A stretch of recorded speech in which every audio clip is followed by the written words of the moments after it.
Muy bien, continuamos. El Mahabharata, siguiente parte. El Mahabharata, las encarnaciones milagrosas. Capítulo 1. Vasu. Siendo Santanu todavía un niño, había en el hermoso país de los Sedis un rey de la dinastía Paurava llamado Vasu. Era un rey justo y poderoso que había conquistado el país de los Sedis bajo los auspicios del propio Indra. Después de esta conquista, Vasu decidió dejar las armas para retirarse a una ermita y dedicarse a la práctica de austeridades.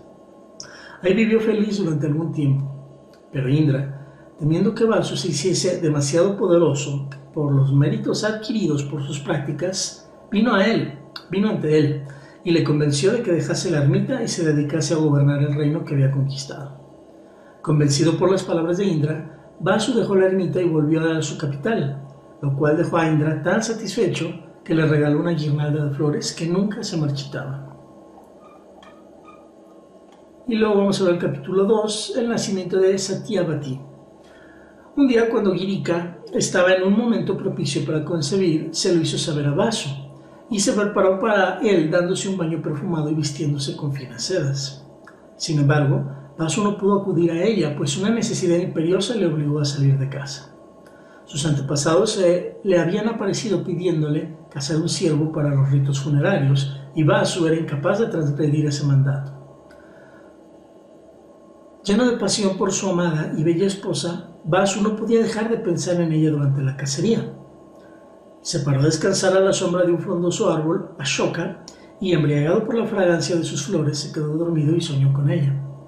Al despertar, vio que había eyaculado realmente. Entonces, pensando que su semen no se debía desperdiciar, lo recogió con una hoja del árbol. Pronunció una fórmula sobre él y le pidió a un rápido halcón que se hallaba cerca que llevase esa hoja con el semen a su esposa para que ésta pudiese concebir un hijo. El halcón voló rápido para cumplir el encargo, pero no pudo llegar porque en medio de su vuelo otro halcón se peleó con él para quitarle lo que llevaba en el pico, creyendo que era comida. A causa de la lucha entre ambos, la hoja cayó y fue a parar al río Yamuna, donde inmediatamente se la tragó un gran pez. Este pez era en realidad una preciosa apsara llamada Adrika, que había sido maldecida por Brahma haciéndola tomar la forma de un pez. Al tragarse la hoja con el semen, Adrika concibió un par de criaturas, niño y niña. A los 10 meses, un pescador cogió a Adrika en su red y cuál no sería su sorpresa cuando al abrir el pez se encontró en su interior a 2 bebés humanos. Inmediatamente Adrika quedó liberada de la maldición. Pues Brahma había dicho, solo te liberarás de la forma de pez si bajo esa forma das a luz a 2 seres humanos. Así pues, tomando de nuevo su forma celestial, Adrika regresó a su morada en los cielos con los Siddhas y Charanas. Cuando el pescador contó lo ocurrido, todos se maravillaron y decían, ¿qué habrá de hacerse con los bebés? Entonces el rey de los pescadores se presentó ante su señor, el rey Vasu, y le dijo, mi señor, estos 2 seres de forma humana fueron hallados dentro de un gran pez que hemos sacado del río Yamuna. ¿Qué debemos hacer con ellos?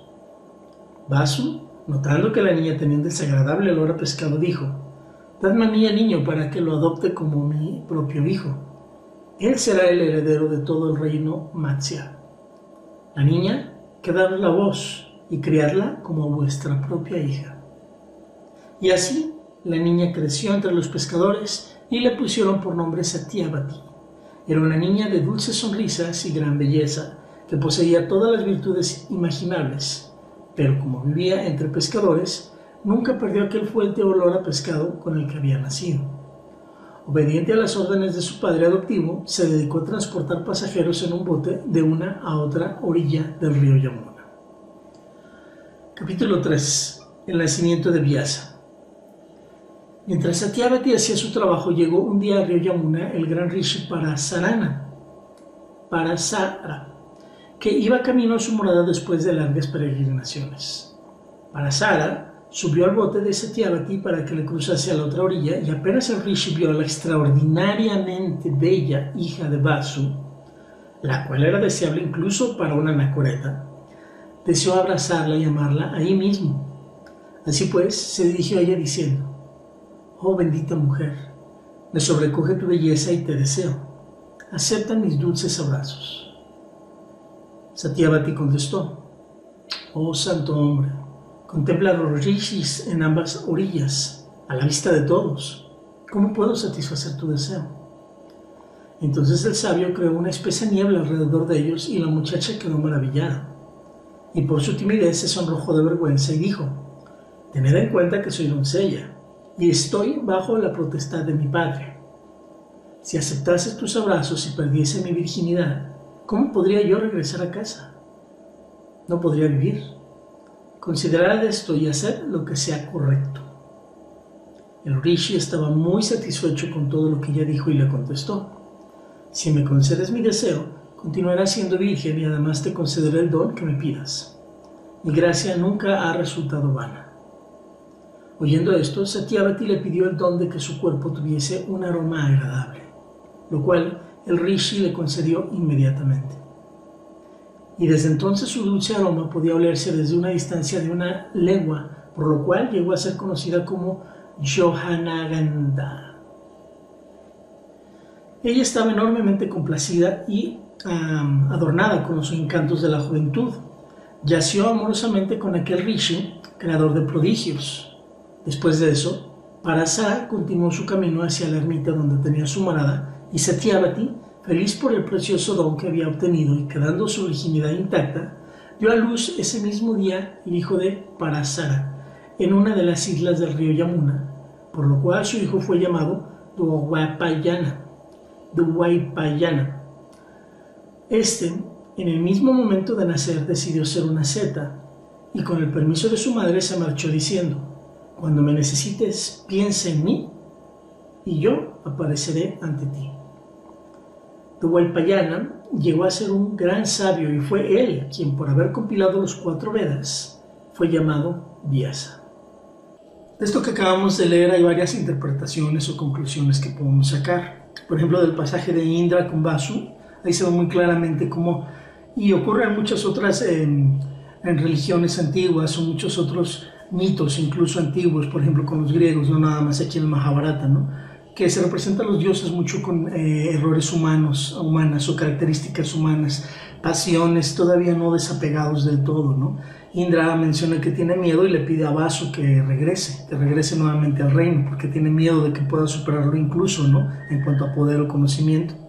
Entonces ahí está la muestra del miedo, los juegos de poder, restarle poder a otro, mantener el poder una entidad, persona o grupo, y también muestra mucho de lo que es la obediencia en relación a Vasu, en este caso la obediencia que le tiene a Indra, de que le pide que regrese y efectivamente va y lo hace, ¿no?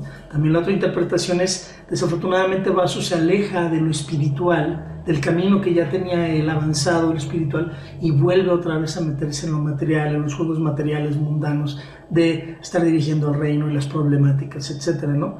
Y en muchas ocasiones en la vida pasa eso con nosotros, nos alejamos de lo espiritual y nos metemos totalmente en lo material. Entonces se vuelve a meter nuevamente en la trampa del día a día. Y la otra interpretación sería la de Vasu en relación a esta alegoría o esta cuestión que hay que interpretarla con una hermenéutica analógica, no literal, la cuestión del semen, la cuestión del halcón, todo esto que suena fantasioso, bueno, tiene su interpretación, ¿no? El semen representa la energía realmente y se trata aquí la anécdota o la enseñanza más bien de no desperdiciar la energía, porque no olvidemos que ellos en la antigüedad, sobre todo en la cultura hindú, trataban mucho la cuestión sexual como una cuestión reproductiva, no nada más una cuestión de placer, no era nada más una cuestión de placer, sino muy enfocado a la cuestión reproductiva, ¿no? Entonces, en ese sentido, el hacer los esfuerzos para tratar de tener un hijo, ocurren toda una serie de peripecias, pero al final de cuentas, efectivamente, tiene un hijo y una hija. La hija se la quedan los pescadores, el hijo lo pide para él, que quede con él y que vaya a reinar a futuro ese reino que él tiene, ¿no? Y bueno, ahí la enseñanza tiene que ver con la consecuencia de nuestros actos, las acciones que realizamos tarde o temprano regresan a nosotros, ¿no? Sus consecuencias, en este caso la cuestión del semen, y tarde o temprano regresó el hijo, ¿no? Entonces, una acción, una reacción, causa, efecto, etcétera, ¿no? Lo que está mostrándose ahí claramente.